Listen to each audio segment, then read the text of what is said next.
So hello students, तो हमने कुछ क्वेश्चन सोल्व किए थे। अब हम अपनी उस क्लास को आगे बढ़ाने वाले हैं। तो क्वेश्चन हमने कर लिए थे यहाँ तक 11 तक। अब हमारा क्वेश्चन नंबर 12 लिखा हुआ है, the length of tangent from a point P। I think ये हमने सोल्व कर लिया था। यस, तो ये भी हमने सोल्व कर लिया था। क्वेश्चन नंबर 13 था, the length of arc corresponding to the sector with angle theta. तो इसमें सीधा सा अपने को फॉर्मूला पूछा है। तो दो फॉर्मूले हैं इस चैप्टर से। पहला लेंथ ऑफ आर्क जो कि इसमें पूछा गया है, तो वो होता है theta upon 360 multiply 2 pi R, ये फॉर्मूला होता है। अब हम ऑप्शन देखते हैं, थीटा अपॉन 180 2 पाई आर तो है, बट यहाँ पे 180 तो ये नहीं होगा। यहाँ पे थीटा अपॉन 360 2 पाई आर, तो ये हमारा आंसर करेक्ट। और देख लेते हैं, theta upon 90 degree 2 pi R नहीं होगा। Theta upon 270 degree 2 pi R नहीं होगा। बहुत सी बार एग्जामिनर क्या करता है, क्वेश्चन को थोड़ा चेंज करता है। किस टाइप से करेगा, वो ये भी दे सकता था ऑप्शन। अगर ये ना देके वो क्या ऑप्शन दे देता, सीधा सा थीटा अपॉन 180 डिग्री और मल्टीप्लाई में पाई आर, तो भी करेक्ट हो जाता है, क्योंकि उसने यहाँ पे सोल्व करके दिया है। वो इसकी जगह ये भी दे सकता था क्या, कि थीटा अपॉन 720 डिग्री, और यहाँ पे 2 की जगह अगर वो 4 कर दे तो क्या हो जाएगा, ये 2 की टेबल से 2 बार कट होगा, तो यहाँ 2 पाई आर बन गया। और फिर ये 2 की टेबल से कट करेंगे तो 7 आता है, 7 नहीं आता है, 6 आता है 3 बार में, फिर 1 बचा, फिर 6, तो 360। तो यही फॉर्मूला बन जाएगा अपना वापस से। तो जब ऐसा क्वेश्चन आए तो इसके लिए भी हमको रेडी रहना है। नेक्स्ट बात करें, इसकी जगह और कौन सा क्वेश्चन पूछा जा सकता है, तो ये भी पूछा जा सकता है कि एरिया ऑफ सेक्टर का फॉर्मूला भी आपको पूछा जा सकता है।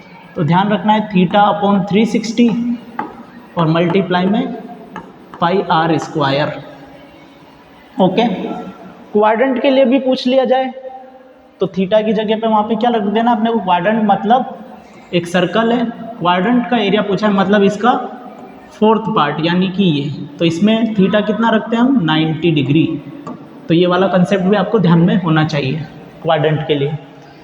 सेमी सर्कल का एरिया पूछ ले तो एरिया ऑफ सर्कल निकालो, उसको 2 से डिवाइड कर दो। सर्कल का एरिया पूछे सिर्फ तो पाई आर स्क्वायर से हो जाएगा। सरकमफ्रेंस पूछे सर्कल का तो 2 पाई आर। ये कुछ चीज़ें आपको इससे ध्यान में रखनी है।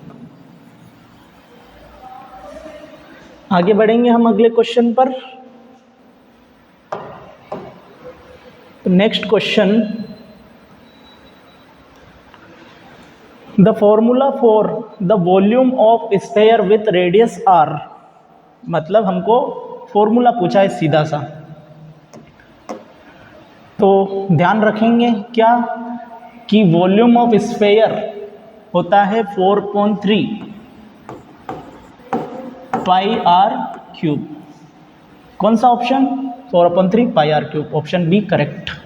लेकिन स्फेयर की जगह बोल दे हेमिस्फेयर, मतलब आधा हो जाएगा, तो इसको 2 से डिवाइड कर दो। तो जब 2 से डिवाइड करेंगे यहाँ पे, तो ये नीचे मल्टीप्लाई में 2 आएगा, तो 2 से कितनी बार कैंसिल आउट होगा, 2 बार। तो हमारा फॉर्मूला बन जाएगा 2/3 पाई आर क्यूब। और इस चैप्टर में जितने भी फॉर्मूले आपको ध्यान होने चाहिए, डेफिनेटली उससे क्वेश्चन बनेगा।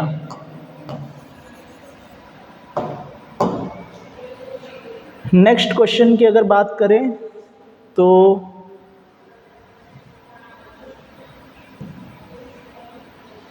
क्वेश्चन नंबर 15,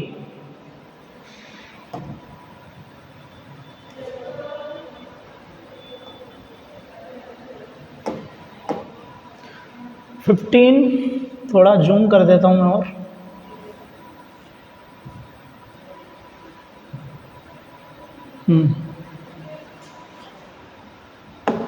लिखा हुआ है, if the perimeter of one face of cube is 28 centimetre.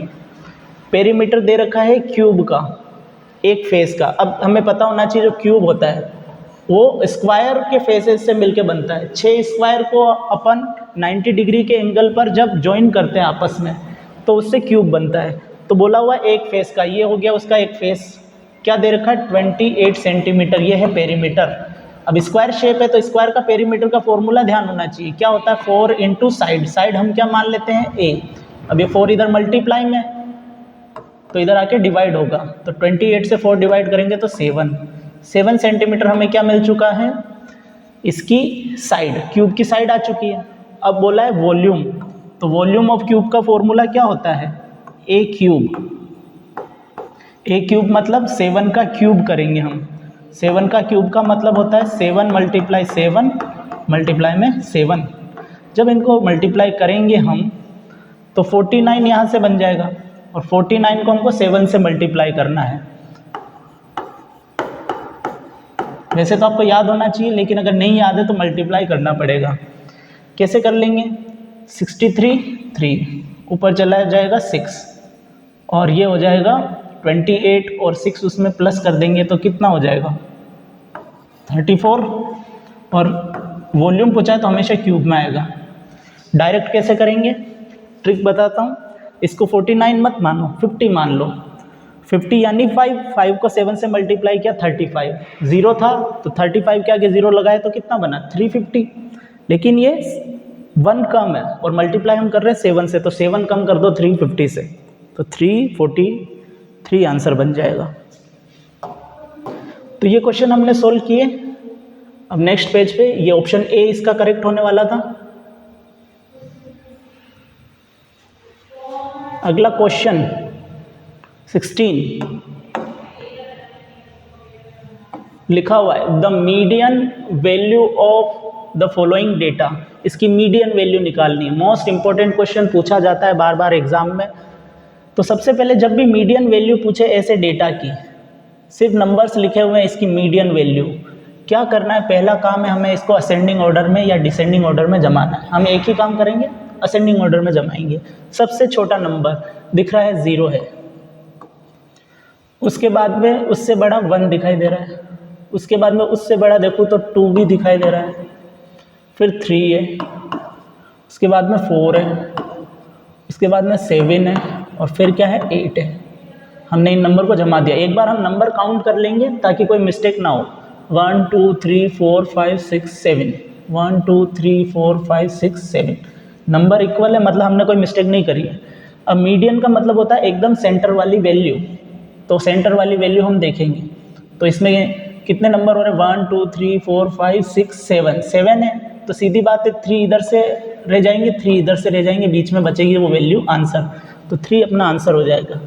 अब आपके दिमाग में सवाल आएगा, मान लो इसमें ऐसे नंबर होते कि बीच में 2 वैल्यू आ जाती, मान लो यहाँ पे 9 भी होता, तब अपन 3 इधर से छोड़ते हैं तो यहाँ तक ही आता और 3 इधर से, बीच में 2 वैल्यूज़ आ जाती।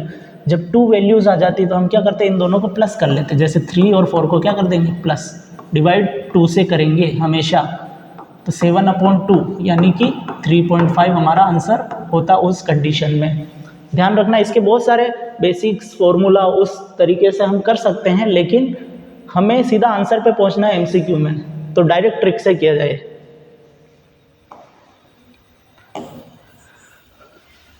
आगे वाले क्वेश्चन की बात करेंगे। क्वेश्चन नंबर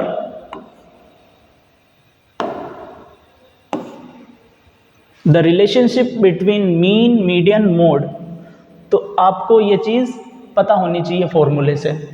क्या फॉर्मूला होता है इसका, वो फॉर्मूला आपको लिखना है जो फॉर्मूला आपको बताया हुआ है इनके बीच में रिलेशनशिप का। अब उससे आंसर नहीं आएगा तो आपको क्या दिमाग लगाना है। अब उससे आंसर नहीं आ रहा तो आप क्या करो, इसको सोल्व करो बारी बारी से, इसको सोल्व करो, इसको करो और इसको करो, चारों को आपस में सोल्व करो और फिर पता करो कि क्या वैल्यू अपना आंसर हो सकती है। जैसे अगर अपन इसको सोल्व करें तो इसको सोल्व करेंगे तो क्या हो जाएगा x माइनस वाई, तो x minus Y as it is रहने दो, इसको करो 3z माइनस 3y। तो ये सभी को तुम सोल्व करोगे और फिर उस फॉर्मूले को देखोगे तो आपको आंसर मिलेगा। ये आपके लिए मैं होमवर्क दे रहा हूँ ये क्वेश्चन। अगर आपको इसका आंसर आता है तो कमेंट में जवाब दीजिएगा, अदरवाइज अगली क्लास में मैं इसका सॉल्यूशन करवाऊंगा।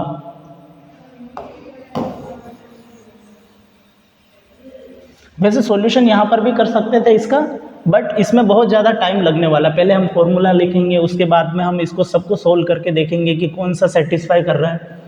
तो ये मैंने आपके लिए रखा, अगर डाउट हो तो इसको हम कर लेंगे। फिलहाल हम कुछ इंपॉर्टेंट क्वेश्चन की तरफ बढ़ते हैं। अगला question, which of the following numbers can not be probability of an event. हमने किया था अभी प्रोबेबिलिटी वाला लेक्चर जब पढ़ा तो ऐसे क्वेश्चन किए थे। प्रोबेबिलिटी की रेंज क्या होती है? 1 और 0 के बीच में, और 0 भी हो सकती है 1 भी हो सकती है। तो ये क्या, ये 1 और 0 के बीच में है? बिल्कुल है, तो ये हो सकता है प्रोबेबिलिटी। ये है, ये भी हो सकता है प्रोबेबिलिटी। 2/3 ये भी 1 और 0 के बीच में आएगा क्योंकि न्यूमरेटर छोटा है, तो 1 से छोटा ही आंसर आएगा, तो ये भी हो सकता है। 3/2 नहीं होगा, तो हमारा करेक्ट आंसर जो हमको मिलने वाला है वो 3/2, ऑप्शन बी। अब इम्पोर्टेंट बात, आप एग्ज़ाम में जब MCQ सोल्व करेंगे तो आपको ऐसी टेबल बनानी है, बिल्कुल इसी तरीके से आपको टेबल बनानी है। ऐसा नहीं करना है क्वेश्चन नंबर डाल डाल के आप लिख रहे हो, टेबल बनाओ, सीधा इसमें फिल करो, और सिर्फ आपको ऑप्शन फिल करना है। ऑप्शन फिल करने से क्या, एग्जामिनर जल्दबाजी में आपके गलत क्वेश्चन को भी सही कर सकता है। अगर आपने ऑप्शन लिखा हुआ है तो एग्जामिनर को क्या याद होता है आंसर, तो वो पकड़ लेगा आपकी गलती। लेकिन आपने बहुत ज़्यादा, मतलब इसमें से 18 है, आपने 16 17 सही कर रखे हैं, तो फ्लो में आपके उस क्वेश्चन को भी सही कर देगा। तो आपको इसमें सिर्फ ऑप्शन फिल करना है। जैसे 4th का मान लो ए सही है, तो आपको यहाँ पे सीधे से ए भरना है और कुछ नहीं करना है। हाँ, आप एक चीज़ कर सकते हो, एक कॉलम एक्स्ट्रा बना सकते हो। यहाँ पे आप लिख सकते हो क्यू और यहाँ पर ए। क्यू का मतलब हो जाएगा क्वेश्चन और ए का मतलब हो जाएगा आंसर। ये टेबल बनाओगे आप तो आपको डेफिनेटली इसका फ़ायदा मिलने वाला है। और MCQ हमेशा पेपर के बीच में करने होते हैं। बीच में करने से ये एडवांटेज मिलता है कि एग्जामिनर थोड़ा जल्दबाजी में होता है उस टाइम पे, तो हमें हमारी गलती को वो इग्नोर कर सकता है, तो उसका फ़ायदा ज़रूर उठाना है। नेक्स्ट क्वेश्चन की तरफ हम बढ़ें तो अब आ गए हैं फिलअप्स। लिखा हुआ है the root of quadratic equation equal, तो k की वैल्यू आपको निकालनी है। ट्राई कीजिए, देखिए इसको आप कर पाते हैं या नहीं।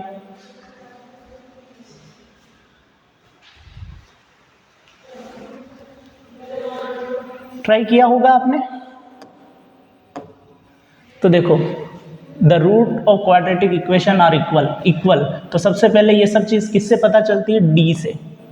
डिस्क्रिमिनेंट, उसका फॉर्मूला क्या होता है? b² - 4ac। अब जो क्वाड्रेटिक इक्वेशन होती है उसका स्टैंडर्ड फॉर्म हमको ध्यान होना चाहिए, क्या होता है? ax² + bx + c = 0। ठीक है, तो अब यहाँ पर हम इसको इससे कंपेयर करके a b c की वैल्यू निकाल लेंगे। a कितना हो गया हमारा? x² के साथ में होता है यानी कि 2। b कितना हो गया? यानी x के साथ में यहाँ पर है k। c कितना हो गया? जो कांस्टेंट होता है, तो ये 2। ABC की वैल्यू निकाल ले। अब इसकी कुछ कंडीशंस होती है जो ध्यान रखनी है। मान लो d जो है सोल्व करने पर बड़ा आता है 0 से, तो इसका मतलब होता है कि 2 डिफरेंट रूट्स हमको मिलने वाले हैं और रूट्स इसके रियल होंगे, एग्जिस्ट करते हैं। अगर d < 0 आता है यानी कि नेगेटिव, और ये तो हो गया पॉजिटिव। अगर नेगेटिव आता है d की वैल्यू, तो मतलब real root does not exist, imaginary number बन जाता है अगर रूट के अंदर कोई नेगेटिव आता है तो। अब मान लो d इक्वल हो गया हमारा 0। जब d इक्वल 0 हो गया, इसका मतलब रूट्स इक्वल होंगे। तो यहाँ कंडीशन क्या दे दी है कि इक्वल रूट होंगे, तो k की वैल्यू बतानी है। तो d की जगह हमको 0 मिल चुका है, तो सीधा सा हम वैल्यू पुट करेंगे। d की जगह क्या रख दो? 0। b की जगह क्या रखना है? तो k² - 4। a कितना है हमारे पास में? 2। और c कितना है? 2। तो ये माइनस है, तो इधर आके प्लस होने वाला है। तो 4 इंटू 2 8, 8 इंटू 2 16 इक्वल क्या हो गया के स्क्वायर। तो के की वैल्यू क्या हो जाएगी, अंडर रूट जब इधर लगेगा तो प्लस माइनस 4, 16 का अंडर रूट क्या होता है प्लस माइनस 4। तो ये हमारा आंसर होने वाला इस फिलअप का।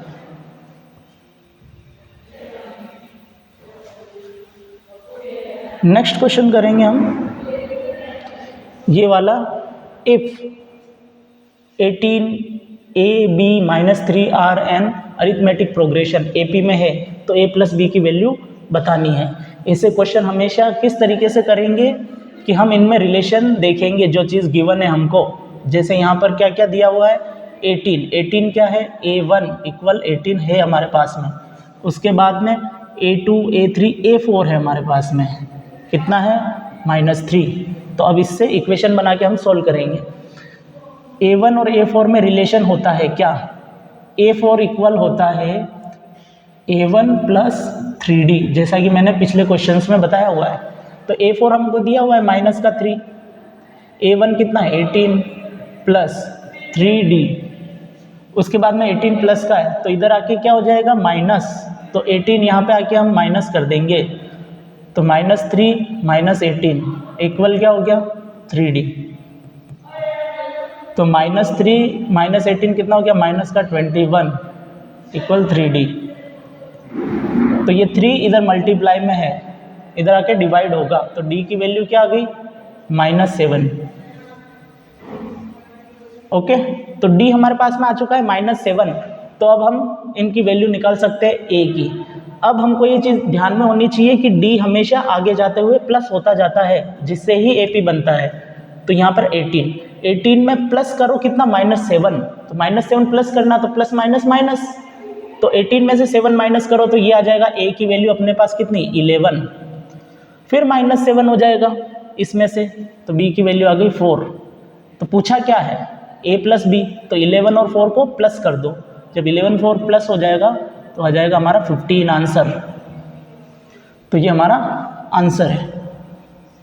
कुछ ऐसे ही क्वेश्चन बन सकते हैं, तो आपको इन क्वेश्चंस को अच्छे से प्रिपेयर कर लेना है। अगला क्वेश्चन है कि the value of 2 sin square 60 cos square 60, value put करो और सोल्व करो, देखें आप कर पाते हो या नहीं।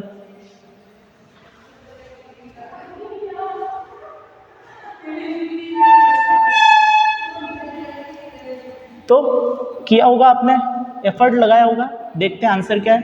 2 एज इट इज, साइन 60 की वैल्यू होती है √3/2, तो इसका स्क्वायर करना है क्योंकि यहाँ पे स्क्वायर है, और cos 60 की वैल्यू होती है 1/2।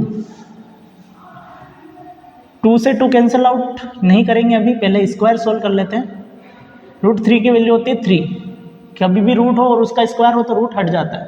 2 का स्क्वायर हो जाएगा 4 मल्टीप्लाई 1/2, इस 2 से इस 2 को कट कर देते हैं, आंसर आ जाएगा 3/4। ऐसे क्वेश्चन बनेंगे वैल्यू पुटिंग वाले, तो आपको इसी तरीके से करना है। अगला क्वेश्चन लिखा हुआ है ऑल सर्कल्स आर कॉन्ग्रुएंट और सिमिलर। तो जब भी all circles, all equilateral triangle, all regular hexagon ऐसी चीज़ पूछी जाती है तो उसमें हमेशा हमको करना है सिमिलर। कंडीशन दे दे कि रेडियस अगर इक्वल है, जब रेडियस इक्वल हो जाएगी तो हम क्या करेंगे कॉन्ग्रुएंट वाला ऑप्शन करेक्ट करेंगे, बाकी हम क्या करेंगे सिमिलर पे ही टिक करेंगे। तो इसका आंसर क्या हो जाएगा all circles are similar, all regular hexagon are similar, equilateral triangle are similar. तो इसमें हमेशा क्या होगा, रेगुलर शेप्स जो होती है हमेशा सिमिलर होती है। सिमिलर का मतलब एक जैसी दिखने वाली, और कॉन्ग्रुएंट मतलब एकदम एक जैसे, जिनकी साइड और एंगल सब एकदम इक्वल हो ऐसा। और इसमें क्या होना चाहिए कि साइड्स का रेशो इक्वल होना चाहिए, साइड्स का रेशो जो है वो इक्वल होना चाहिए और एंगल इक्वल होने चाहिए। ये सिमिलर का रूल है। नेक्स्ट क्वेश्चन हम देख लेते हैं। From an external point tangents can be two a circle, मतलब एक सर्कल के लिए एक्सटर्नल पॉइंट से कितनी टेंजेंट हो सकती है, तो हमने डिस्कस किया था कि 2। और ये आपस में क्या होती है, इक्वल होती है। और एक सर्कल पर कितनी टेंजेंट ड्रॉ की जा सकती है, तो आपको ध्यान रखना है कि सर्कल पर इन्फिनिटी पॉइंट होते हैं, तो हर एक पॉइंट पर टेंजेंट ड्रॉ की जा सकती है। तो एक सर्कल पर इन्फिनिटी टेंजेंट ड्रॉ की जा सकती है। क्वेश्चन आ जाए, एक सर्कल पर एक ही पॉइंट पर कितनी टेंजेंट ड्रॉ की जा सकती है, तो ओनली वन आंसर होगा। ध्यान में रखना है, इंपॉर्टेंट कंसेप्ट्स हैं। आगे बढ़ते हैं। लास्ट क्वेश्चन ऑफ फिलिप्स, ये तो हमने प्रोबेबिलिटी वाले लेक्चर में पढ़ा हुआ है। क्या कि in single throw of two dice को फेंका जाता है एक साथ, प्रोबेबिलिटी गेटिंग टोटल 7 आने की क्या probability, favourable outcome upon total outcome हमने देखा था कितना था 36। 7 टोटल कब आएगा, जब 6 1 होगा, है ना, वो हमने देखा था पहली रो में लास्ट में आता है 1 6। फिर इधर आएंगे तो 2 5 होगा, फिर नीचे आएंगे तो कितना हो जाएगा, ऐसे करते करते यूं डायगोनल की शेप में अपने को वो मिलने वाला था। तो 6 आउटकम्स हमारे फेवरेबल होने वाले थे। अगर आपको कन्फ्यूज़न है तो प्रोबेबिलिटी वाला लेक्चर का वीडियो आपको देख लेना चाहिए। अब ये 6 की टेबल में 1 बार और ये 6 बार, तो आंसर हो जाएगा 1/6। तो इसी के साथ में हमारे फिलिप्स भी पूरे हो जाते हैं। अगली क्लास में हम वेरी शॉर्ट वाले क्वेश्चन करेंगे।